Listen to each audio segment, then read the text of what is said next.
வேட்டையின் படப்பிடிப்பு முடிஞ்சாச்சு. முடிஞ்சிட்டு ரஜினிகாந்த் அவர்கள் துபாயில் இருக்கார். துபாயில் இருந்த அவருக்கு வந்து அந்த ஐக்கிய அமீரகம்லாம் சேர்ந்து கோல்டன் விசா கொடுத்துருக்காங்க. அது ரொம்ப புகழ்ச்சியாக அந்த வீடியோலாம் பேசியிருக்கார். வந்து எனக்கு கோல்டன் விசா கொடுத்துருக்காங்க. இது பண்ணுறாங்க. இதில் பெரிய ஆச்சரியம் ஒன்றும் இல்லை. இங்கே இருக்கிற நயன்தாரா, த்ரிஷா, அது இது எல்லாருக்கும் கொடுத்தாச்சு. இப்போ ரஜினி கொடுக்குறது ரொம்ப ரொம்ப லேட்டுங்க நீங்கன்ற மாதிரி ஆயிடுச்சு வந்து. ஆனால் அவருடைய பெருந்தன்மைன்னு ஒன்று இருக்கு இல்லைங்களா? இந்த கோல்டன் விசா கொடுத்துருக்காங்க, எனக்கு சிறப்பிச்சிருக்காங்க. அவருக்கு என்னுடைய நன்றிகள், வாழ்த்துக்கள். இந்த லூலு மாலுடைய ஓனர் இல்லைன்னா இது கிடச்சிருக்காரு ரேஜில் அவர் பேசியிருக்காரு. மேபி அவருக்கு போயஸ் கார்டனில் உட்காந்துக்கிட்டு ஒரு ஃபோன் போட்டு எனக்கு கோல்டன் விசா கொடுங்க அப்படின்னு சொன்னால் அந்த டீமே வந்து கொடுத்துட்டு ஒரு ஃபோட்டோ எடுத்து ஒரு வீடியோ எடுத்துகிட்டு போயிருந்தா கூட போயிருப்பாங்க. ரைட்டு, இதோடைய ரஜினியோடைய பெருந்தன்மை.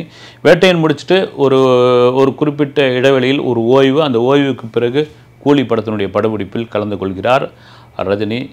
லோகேஷ் கனகராஜ் இயக்கத்தில். அந்த கூலி படத்தை தாண்டி அவருடைய எதிர்பார்ப்பு வேறொரு படத்தில் இருக்குது. அந்த படம் தான் வந்து நெல்சன் இயக்கத்தில் ஜெயிலர் 2 அப்படின்னு. என்னங்க அது வந்து கூலி படம் அவ்வளோ ஒரு கிளிம்ஸ் வீடியோலாம் விட்டாச்சு. தங்கங்கடத்தல் சம்பந்தமான படம். அப்புறம் லோகேஷ் கனகராஜுக்கு ரொம்ப முக்கியமான படம். லியோ படத்தினுடைய விமர்சனத்தை எல்லாம் வந்து இந்த படத்தில் வந்து சரி செய்ய போகிறாரு அப்படின்னு வந்து. அப்புறமா வந்து அதுலேயும் பார்த்தீங்கன்னா பழைய படத்தை வந்து உல்ட்டா பண்ணியிருக்காங்க. இது ஏற்கனவே ரஜினி நடித்த படம், இந்த பாடல் ஏற்கனவே அங்கே பயன்படுத்துறது மாதிரியான விமர்சனங்கள்லாம் வெறும் கிளிம்ஸ் வீடியோ வச்சு போயிட்டுருக்கு. ஆனால் ரஜினிக்கே என்னென்னா ஜெயிலர் படம் எப்படி வந்து ஒரு அதிரிபுதிரியான வெற்றி கொடுத்தது. தன்னுடைய திரை எதிரியான கமலஹாசனுடைய விக்ரம் படத்தை தாண்டி ₹1 அதிகமாக வசூல் பண்ண படம் அதுதான் அப்படின்னு. ஜெயிலர் 2 மேலே அவருடைய கவனம் இருக்குது. ஜெயிலர் வெற்றிக்கு ரஜினியோட நடிப்பு, நெல்சனுடைய டைரக்ஷனை தாண்டி அதில் சுனில், சிவராஜ்குமார், மோகன்லால் இப்படி பல ஆர்டிஸ்டுகள் உள்ளே இருந்தனால அது வந்து ஒரு பேன் இண்டியா படமாக மாற்றப்பட்டது. நான் கூட அந்த படத்தை வந்து ஹைதராபாத்தில் பார்க்கும்போது தமிழ் வருஷம் தான் பார்த்தேன். அங்கே இருக்கிற தெலுங்கு பீப்புள் அப்படி கொண்டாடினாங்க. அதை கூட விமர்சகர்லாம் நிறைய பேர் சொன்னாங்க, ஜெயிலர் என்னங்க ஒரு சாதாரண கதை தாங்க, இதை போய் ஏங்க இப்படி கொண்டாடிட்டு இருக்கீங்க, இவர் ரஜினி நின்ன இடத்துல சண்டை போடுறாரு, நின்ன இடத்துல இது பண்ணுறாரு, அவருக்கு என்ன பெரிய வேலை இருந்ததுன்ற மாதிரியான விஷயங்கள் இருந்தது. ஆனால் ரசிகர்கள் கொண்டாடி தீர்த்துட்டாங்க. அது காரணம் என்னென்னா அந்த படத்தை அவ்வளோ அருமையாக வடிவமைத்த ஒரு விஷயந்தான். இந்த ஆர்டிஸ்ட்லாம் உள்ளே வந்தால் இது ஒரு பெரிய படமாக அவங்க மாறணும். இப்போ ஜெயிலர் 2 அது மாதிரியான ஒரு பேன் இண்டியா படமாக, மல்டி ஸ்டார் படமாக வரதுக்கான வாய்ப்பு இருக்கோ அப்படின் பொழுது நமக்கு கிடைத்த தகவல் என்னென்னா இந்த படத்தில் ரஜினிக்கு இணையாக தெலுங்கு நடிகர் பாலகிருஷ்ணா ஒரு கேரக்டர் பண்ண சொல்லியிருக்காரு. பாலகிருஷ்ணாவுக்கு ஒரு கேரக்டர் எழுத சொல்லியிருக்காரு ரஜினி நெல்சன்கிட்ட. பாலகிருஷ்ணா அதுக்கு நடிக்க ஒப்புக்கொண்டதாக ஒரு தகவல் இருக்குது. நீங்கள் ஜெயிலர்லேயே பாலகிருஷ்ணா நடிக்க வேண்டியது, அந்த நேரம் தொடர்ச்சியாக ஒரு 3-4 படத்தில் கால் ஷீட் கொடுத்துருந்தால அவரால் நடிக்க முடியல அப்படின்னு சொல்லி அந்த கால் ஷீட் தேதி எனக்கு சரியாக வரல அப்படின்னு சொல்லியாச்சு. இந்த படத்தில் கிட்டத்தட்ட எனக்கு இணையாக பாலையாவும் இருக்கணும் அப்படின்னு ரஜினி விரும்பியதாக ஒரு தகவல் ஓடி இருக்குது. அது நெல்சன் படு உற்சாகமாகி அதுக்கான ஸ்கிரிப்ட் எல்லாம் பண்ணிக்கிட்டு இருக்காரு அப்படின்னு. சரி, ரஜினிக்கும் பாலகிருஷ்ணாவுக்குமான அந்த ஒரு நட்பு, ஒரு பாண்டிங், அந்த அன்பு எங்கேருந்து தொடங்கியது அப்படின்னா என்டிஆருடைய மகன். அதில் என்ன இருக்குது, பாலகிருஷ்ணா எது பண்ணாலும் இன்னைக்கு ட்ரோலாக மாறுது. பாலகிருஷ்ணா வந்து நின்னாலே வந்து அப்படி ஒரு கூட்டம் இதுவாகுது. ஜெயிலர் 2ல் வந்து பாலகிருஷ்ணா இருந்தால் தெலுங்கிலும் வந்து ஒரு பெரிய மாபெரும் ஹிட்டான படமாக, தமிழ்லேயும் அவருக்கு ஒன்று ஆடியன்ஸ் இருக்காங்கன்னா இது எல்லாம் தாண்டி பாலகிருஷ்ணாவுக்கும் ரஜினிக்குமான ஒரு அன்பு, ஒரு நன்றி கடன் இதெல்லாம் உண்டு. அதுக்கு ஒரு பழைய சம்பவம் சொல்லணும்னா 1979 என்டி ராமாராவுடன் ரஜினிகாந்த் நடிக்கிற படம் வந்து டைகர். அந்த படம் வந்து எடுத்துகிட்டு இருக்காங்க. அந்த படம் ஒரு இந்தி படத்தோடைய ரீமேக், அமிதாப் பச்சன் நடித்தது. அதுதான் அப்புறம் பிற்பாடு கவிதாலயா ப்ரொடக்ஷனில் சிவான்னு எடுத்தாங்க, அமிர்ஜான் டைரக்ஷனில். ரஜினியும் ரகுவரன் நடிச்சிருப்பாங்க. அந்த படம் ஓடலை. இந்த டைகர் படத்தை வந்து 1973 நடிச்சு ரஜினி வந்து பயங்கர பிஸி. 1978 15 படம் நடித்து முடிச்சிருக்காரு. 79 12 படம் ரிலீஸ் ஆகிருக்குது. நிற்க நேரம் இல்லை. அந்த நேரம் என்ன ஆயிடுச்சு, இந்த ஹைதராபாத்துக்கும் சென்னைக்கும் மாறி மாறி வந்து சென்னையில் சில ஷூட்டிங்கள் இப்படியே போயிட்டு வந்திருந்தப்போ பெரும்பாலும் என்டி ராமாராவுடைய அந்த படப்பிடிப்பு இரவில் தான் நடக்கும், ஒரு செட்டுக்குள்ளே தான் நடக்கும்.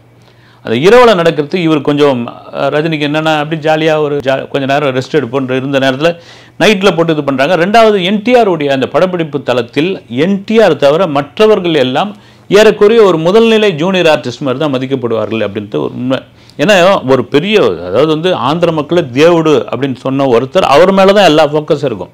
அவரை வச்சு தான் வந்து இப்போ ஒரு செட்டுக்குள்ளே எம்ஜிஆர் இருக்காருன்னா எம்ஜிஆர் மேலே தானே எல்லாருடைய கவனமாக இருக்கும். அதுமாதிரி இருக்கிறதுனால மற்றவங்களை கொஞ்சம் அப்படி கண்டு காணாமல். இப்போ இவருக்கு வந்து வெள்ளி டம்ளரில் காப்பி கொடுக்குறாங்க அப்படின்னா ஒரு உதாரணத்துக்கு அவங்க ஒரு பிளாஸ்டிக் கப்பில் கொடுப்பாங்க. அப்படி நடந்துக்கின ஒரு விதம் கூட ரஜினிக்கு ஒரு கட்டத்தில் எரிச்சலாகி ஒரு தடவை என்டிஆர் படப்பிடிப்பில் இல்லாத நேரத்தில் விட்டு அந்த படப்பிடிப்பு தளத்தையே வந்து ரகலை கட்டாராம். அந்த நேரம் தான் ரஜினியை பற்றி நிறைய வதந்திகள்லாம் வந்திருந்தது. அவருக்கு வந்து மனநிலை சரியில்லை, அவர் லூஸு, அவர் என்ன வேணாலும் அவன் பண்ணுவார் அப்படின்ற மாதிரியான இருந்த காலகட்டங்களில் அந்த செட்டையை வந்து வாங்குன்னு வாங்கிட்டு இருக்கிறார். வாங்கின பிறகு அந்த பட ப்ரொடியூசர்லாம் கடுப்பாகி போய் எப்படியாப்பட்ட ஒரு நடிகர் என்டிஆரை வச்சு நம்ம படம் பண்ணுறோம், இவர் பாட்டுன்னு வந்து இங்கே ரகலை கட்டு போயிட்டார், இவர் கொடுத்த அட்வான்ஸோடு போட்டோம், இவரை படத்தில் வந்து நீக்குவோம், நீக்கிறது மட்டும் இல்லாமல் மறுநாள் ரஜினிக்கு எதிராக தெலுங்கு பேப்பர்லேயும் மேகசின்லேயும் ஒரு செய்தியை கொடுத்துருவோம். நம்ம ரஜினி ஒரு மோசமானவர், ஆந்திராவுக்குள்ளே வராத மாதிரி நம்ம பண்ணிவிடுவோன்ட்டு ஒரு முடிவு பண்ணோன்னே இந்த விஷயம் பாலகிருஷ்ணாவுக்கு போய் சேர்ந்துருக்குது. இப்போ பாலகிருஷ்ணா நடிச்சிட்ருக்காரு. பாலகிருஷ்ணா வந்து அந்த தயாரிப்பாளரை கூப்பிட்டு கண்டிச்சிருக்காரு. வந்து இது தவறான ஒரு விஷயம், நான் அப்பா கிட்ட சொல்கிறேன்ட்டு என்டிஆர்கிட்ட இந்த விஷயத்தை போய் சொல்லியிருக்காரு. சொன்ன பிறகு என்டிஆருக்கு அப்போ தான் தெரிய ஆரம்பித்து, அப்போ ப்ரொடியூசர்லேயும் அந்த ப்ரொடக்ஷன் சம்மந்தப்பட்டவர்களையும் கூப்பிட்டு எனக்கு என்ன மரியாதை கொடுக்குறீங்களோ அந்த மரியாதையை வந்து ரஜினிக்கும் கொடுக்கணும், அந்த படம் முடிகிற வரைக்கும். இப்படிலாம் ஒரு ஆர்டிஸ்ட் நீங்கள் பண்ணக்கூடாது. அவர் தமிழில் வந்து ஒரு பெரிய ஹீரோவாக வளர்ந்துக்கிட்டு வராரு. எதிர்காலத்தில் வந்து மிகப்பெரிய ஹீரோவாக வரத்துக்கான அத்தனை இதுவும் உண்டு. நீங்கள் அதனால் வந்து தயவுசெய்து இது மாதிரிலாம் பண்ணக்கூடாது. இது நாலேஜுக்கு வரல. ரஜினிகிட்ட வந்து ஒரு சாரியும் கேட்டிருக்காரு. ரஜினி அதில் ஒரு இதுவாகி போய் எவ்வளோ பெரிய ஒரு ஜாம்பான் அப்படின்னு அந்த படம் நடிச்சு முடிச்சு கொடுத்தார் டைகர்.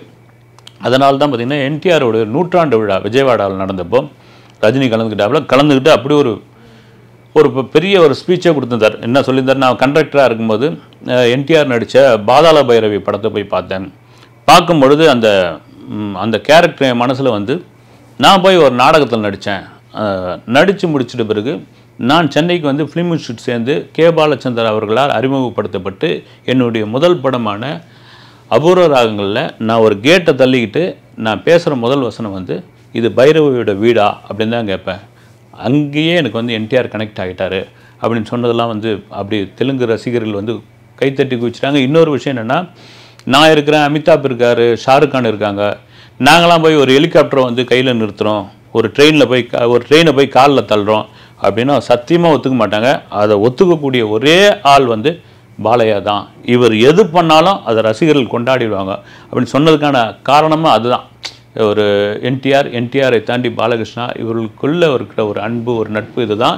இப்போ ஜெயிலர் 2 ரஜினிகாந்தும் பாலையாவும் சேர்ந்தால் அது எந்த மாதிரியான ஒரு மாஸ் படமாக இருக்கும், அது எப்படி வந்து அது என்ன மாதிரி ட்ரோல் பண்ண போகிறாங்க, அது எப்படி கொண்டாட போகிறாங்க அப்படின்ட்டு இப்போவே பெரிய ஒரு ஐப்பில் வந்தாச்சு. ஓகே, அடுத்த வீடியோவில் சந்திக்கிறேன். நன்றி.